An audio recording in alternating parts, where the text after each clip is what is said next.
what to do with education. I've been thinking about education in the last couple of days, and I think this is one of those episodes where I really just go deep into my thoughts, try to convey some thinking that is definitely relevant also to this to the mission of this episode series, which is to give people a sense of what it feels like to run a hedge fund. The reason it's important is because we are in the business of wealth creation. Wealth creation is in the business of knowledge creation, which is a creative business, which relies on people, which relies on people's creativity and education. The supply of new people that can actually deliver that is crucial. And we have that problem in biotech. We have that problem in Tesla.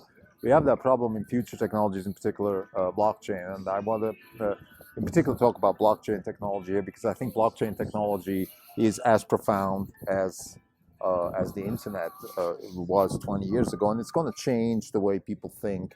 The same way the internet changed the way people think today. For example, facts are not as important anymore because you can just ask, Google basically. So here's the outline of this episode. I want to talk about my thoughts about why I'm concerned about education in the first place.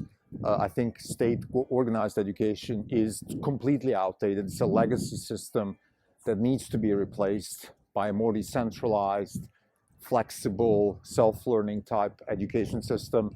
I then want to talk about the problem of hiring people because they're coming out of a legacy system. And third, I want to talk a little bit about what this means for the business of innovation. This is the Not Even Wrong podcast. It's September 15th, 2021.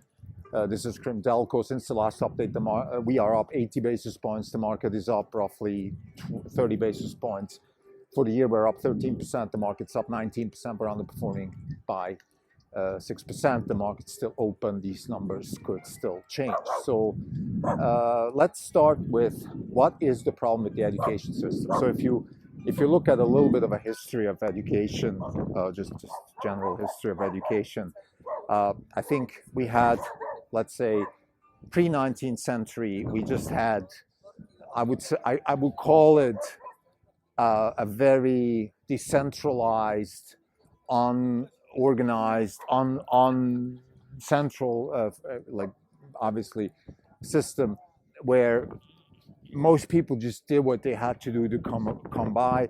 There was a little bit of a higher education delivered through the churches, and then of course through the universities, which were more or less closely tied to the churches. If you think of something like Cambridge University or King's College or Oxford, and then the U.S. universities like Harvard or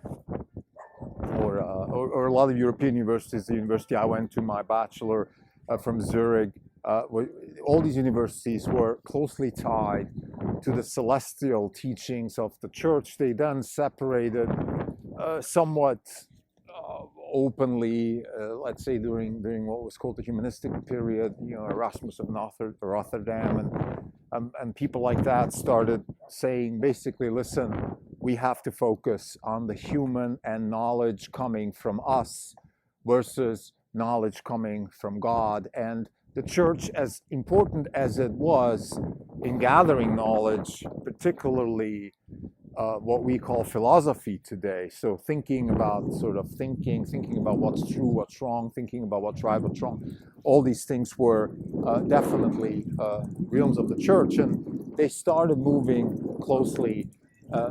slowly into what today is the university system. Then we had sort of in the 19th century the rise of the nation state, and I think that is the birthplace of organized state education, central organized state education, the way we know it today. So prior to the 19th centuries, we didn't have that. But then we have Napoleon and then Bismarck, the two big numbers, the two big figures in European history that were crucial in forming the nation state. What is a nation state? There's obviously many interpretations. I like the interpretation of libertarian Silicon Valley types, which is a nation state is just a set of incentives confined by an actual physical border. Within that, people move around, driven by those incentives. And one of the incentives of the nation state was to educate people. Another one was to give them health care. A third one was to arm them and use them as soldiers, either in wars or also in industrial competition. For example, Germany and places like that certainly saw it that way, even in the 19th century and then going into the 20th century. But I don't want to just uh, I don't know the exact history. I mean, it would be interesting to write a book about this. Actually, I think it would be an interesting tome to go through all the history and all that. The same way, let's say, if you study Napoleon, you really understand how democracy and the anti-imperialism and the anti-monarchy movement in Europe got its boost, even though ironically Napoleon actually himself became a total monarch again. But anyway, let's put that aside. So we have the 19th century. We have organized state education. Now, what is organized state education really? Organized state education is simply you're saying, listen, obviously it's better if we let people do it on their own, but we will not. We will waste way too many resources, and there is a huge coordination problem. And we have this population of millions of people, men and then later on women included. We need to make sure they have a certain basic knowledge, because then we can use them as industrial workforce and as soldiers or in wars, because we know wars will be fought on a nationwide scale. Wars will be fought not just on the battlefield with the sword, but also in the industrial realm. They will be fought like in World War II with things like coding and Alan Turing and all that stuff. So it's certainly not just the soldier and the warrior that will win us wars. So in that context, I think these people were right. They were right also because they wrote history. They were the strong men. They had the industrial power. They had the resources, in particular France under Napoleon, and then the German states, which combined into what's today called Germany under Bismarck. And we go on and on, and of course also the United States. Don't forget the United States, founded in 1776, really started going in the early 19th century, probably the first big nation state that was built on the premises of the Enlightenment. Now, the United States, interestingly enough, didn't have much of a state organized education system for a long time, and they still don't. The United States actually took a hybrid view where they took a lot of the Anglo-Saxon sort of old school view, which was basically privatized universities and all that, because not necessarily, of course, there's many reasons for that, and one of them is sort of the snidey, sort of the rich want to separate themselves from the poor type of way, and that's certainly part of it. But I think that the Brits and then later on the whole Anglo-Saxon system around the former British Empire and what even remains the British Empire, they just thought, look, we're not going to copy what the mainland Europeans are doing. We're going to try to go our own way. And I think flexibility and privatized universities are still better ways. So, but nevertheless, there was obviously, even within the private system, there was this state-organized education system. And this is my point here, actually. Why I'm giving all this historical context is simply that we have people in the government. We have an education ministry or some sort of ministry, the Ministry of Interior or whoever, who is appointed by the head of state and then hires professionals, hopefully, to think deeply about how to actually organize education. This is the key. And this is where we are today.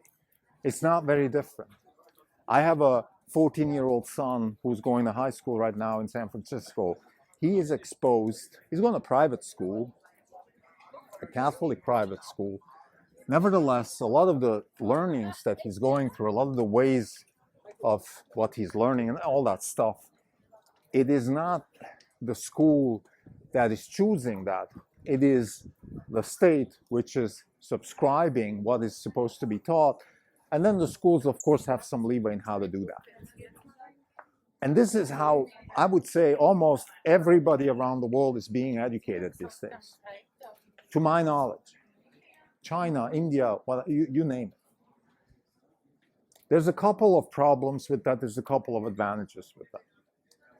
Let's start with the advantages. The advantage, of course, is that in almost every country, because of this centralized top-down approach, there's a certain minimum level of knowledge that is being conveyed to almost everybody that wants to get it, or everybody that has some sort of way to get it.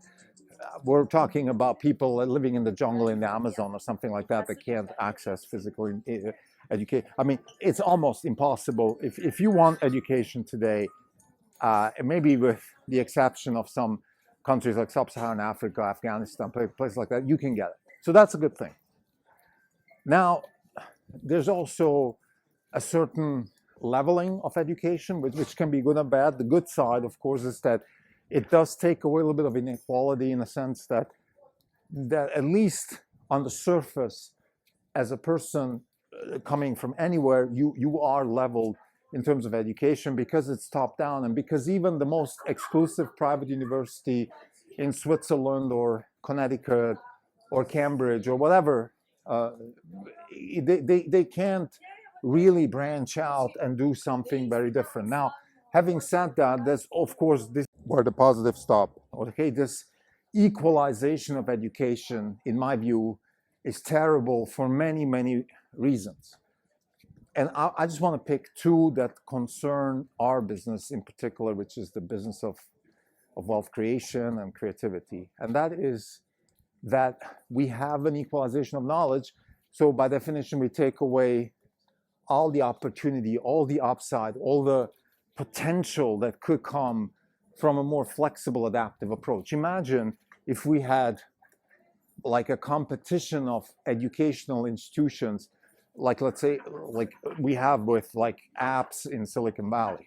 So every other year we have another Instagram or something like that coming up and just doing it their way and different and succeeding. And there's let's bring in Karl Popper here, which is of course our favorite philosopher. Try and error, learn from mistakes, all that. For sure, we would have a lot better results. We would have many more interesting outcomes. We would have a lot of failures too. Another big positive, I think, we would have more creativity, because by definition, if we had a more adaptive system, so again, competition of schools, but not just schools. Again, I just want to make it clear, we don't, the way we see it, that there's basically no competition in educational systems whatsoever, because even though there's lots of private schools, the way they teach and what they teach is standardized, so they can't compete on that. What they compete is on the what I call the country club effect. I mean, yeah, you can be exclusive, only rich people, you can have nice buildings and nice uniforms and nice football fields, but that's not what I'm talking about, and I couldn't care less.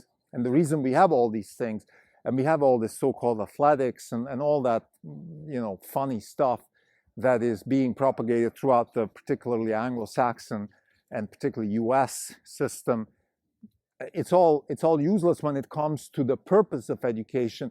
And now let me define the purpose of education from our point of view is to produce as many to produce as many and as diverse of a field of individuals that have critical, creative thinking abilities. This is the purpose of education the way we see it. Now, I would say no country in the world would have this as a purpose of education, but we see it that way. And this is the fundamental problem. Like, we don't have a possibility to build, we are not creating people with critical, creative thinking, because that's not what our goals are. And to some extent, I think we have technical debt here. Technical debt is a general term coming from technology, and that is that we used some process, some technology, something back in the 19th century. It didn't fit our purpose, and now we have to live with that debt. Now we have to deal with that, and we can't get rid of it. And this is, of course, a big problem. So let me lead to the second point now I want to discuss, which is, okay, what is it we would like to see as far as why do we care about critical and creative thinking? Why is that even? Why is that an idea that we would like to propagate? And how do we think we could get there? Okay, for the why, I think I hope the last few podcasts have given some light, shed some light on why. It's because, I mean, I can give a very short explanation, which is that as a person and as a company, you compete against technology, in particular technologies like blockchain and artificial intelligence. So you have to outcompete those technologies to be relevant. And you can only do that with critical and creative thinking. There's no other way to do that. If your company is in the incremental space, if your company has what I called recently, if your company lacks the phase change, if your company lacks we're doing something absolutely different than anybody else, if all of that is not given within your company, then you will not be relevant. This is just, I would say, if there's a law of physics or something, like say law of nature, then that's what it is. And I can't prove this mathematically, so please don't bother me down on this. But the point, what I'm trying to make is that if you don't have critical and creative thinking, if you don't have problem solving, if your business is not to iterate and find solutions to problems by processing information, in other words, iterate, find mistakes. In fact, like I said many times now, computation, which is just another form of iteration, will show us what mistakes we're making, and then we can iterate. If you're not in that type of modus operandi, you will not be relevant as a company, and you will certainly not be able to generate wealth. So in order to do that, every company is, well, let me go back. Every person is simply going to become what their today's agenda is. So whatever you're going to do today, this is who you're going to be in 5 years. If you wake up in the morning and you have a nice conversation with your wife, and then you exercise, and then you do some reading and some thinking, and then you try to solve a problem, maybe you solve it every now and then. If you do that kind of stuff, this is what you're going to be in 5 years. You're going to be a person that has a decent relationship with their significant others. You're going to have a reasonably healthy body, and you're going to have a reasonably healthy mind. And if you wake up in the morning and the first thing you do is check your phone, start texting and emailing, start running around for errands that are relevant, and following the news that are relevant and whatnot, if that's what you do, then that's who you're going to be in 5 years. There's nothing wrong with that, but don't think that you can postpone the inevitable, which is this is who you're going to be. End of story. So if that applies to an individual, it also applies to a company. So a company needs to hire people, of course, that sort of fit in their mission. And as much as we like to talk about culture and all that stuff, what really matters is exactly that. So in other words, if I was the hiring manager at a company like Tesla or Beam Therapeutics, I would simply say, what does your daily agenda look like today? What is it you do on a daily basis? And then that's it. Because you can then extrapolate. Now, maybe some people might say, on a daily basis right now, I'm just, spending a month in a yoga retreat, and that's not really my daily basis and all that. Of course, there are differences, but fundamentally, this is really what your daily routine is, who you're going to be. And if a company is full of people that lack creative critical thinking, then the company will not have creative critical thinking. It's just the way it is. You cannot twist this on its head. You cannot squeeze something out of nothing. This is how it's going to be. So if you want to be the next Tesla, if you want to solve cancer, if you want to digitize life science, if you want to be in our portfolio, and if we want to make money with our portfolio, generate wealth, we better make sure that the companies that we invest in hire critically creative thinkers. And this is why this education question is so crucial to us. Now, how do we achieve that? There is a solution to that. It's called self-learning. Self-learning, which is kind of the AlphaGo Zero approach. You put a person out in the wild, and they let them learn, and you let them learn, and they figure it out. Now, of course, in today's world, there's many obstacles to that approach.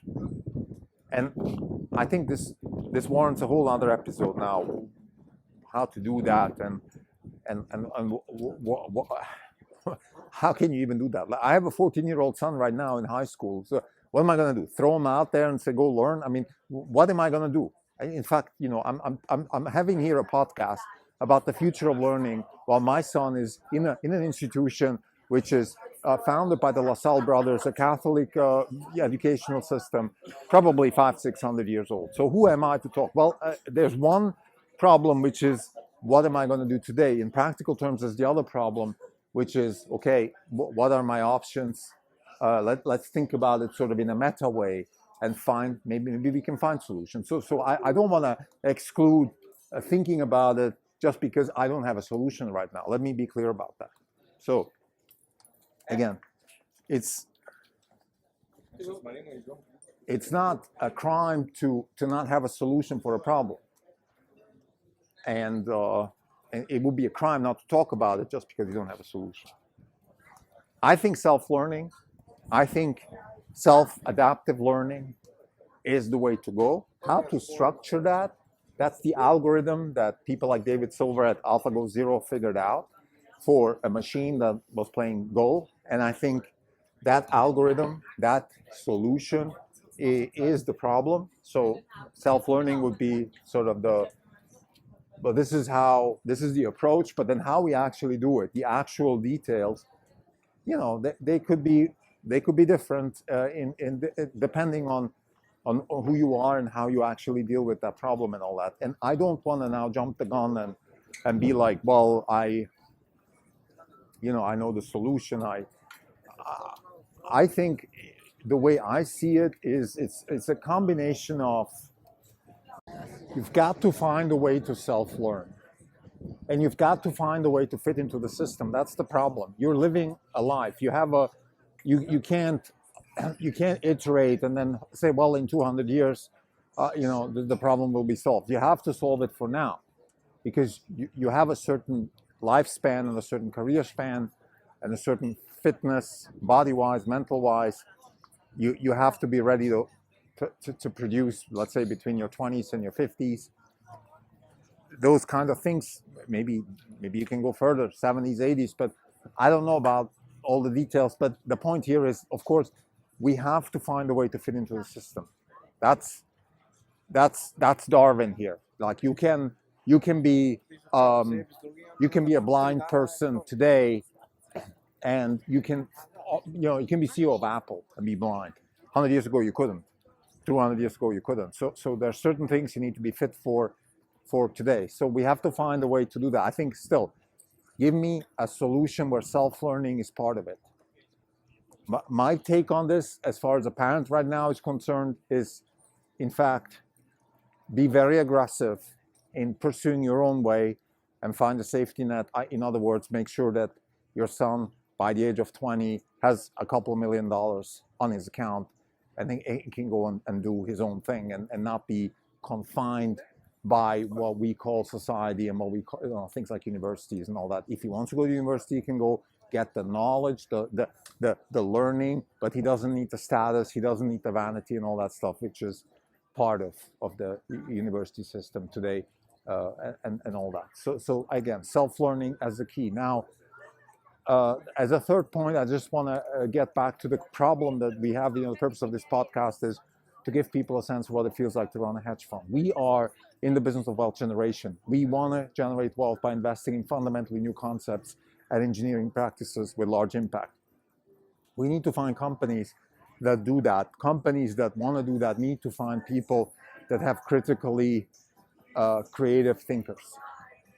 There is, again, no other way. Like I said with my argument with your daily agenda, you will not be able to have a critically creative company if you don't hire the types of people that have an agenda on a daily basis to be critically and creative. So this is what you really have to do.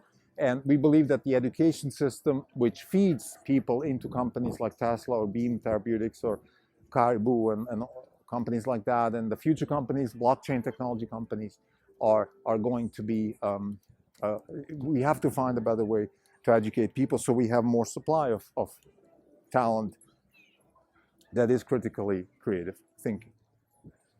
Lastly, before I go, I just want to say one thing about blockchain technology. I believe that the blockchain is the new internet, the internet of value and identity. It will basically set for what is and what isn't. And if you think about it, a lot of our jobs today are actually jobs where we define what is and what isn't. This warrants a whole new episode. I just want to put this out there. I think that blockchain technology is going to take away what maybe Google took away from, or the internet took away from, let's say, Wall Street analysts. It will take away that from lawyers, from doctors, from financial advisors, even hedge fund managers. So, because what is and what isn't is the job of what many people do today. You decide what is and what isn't, as a lawyer, as a judge, as a doctor, as people like that. And all of that will go away because blockchain technology will take that over. So if you want to educate yourself for the future, either as a person or if you want your kid, think about that. How are you going to compete with blockchain technology? Thanks.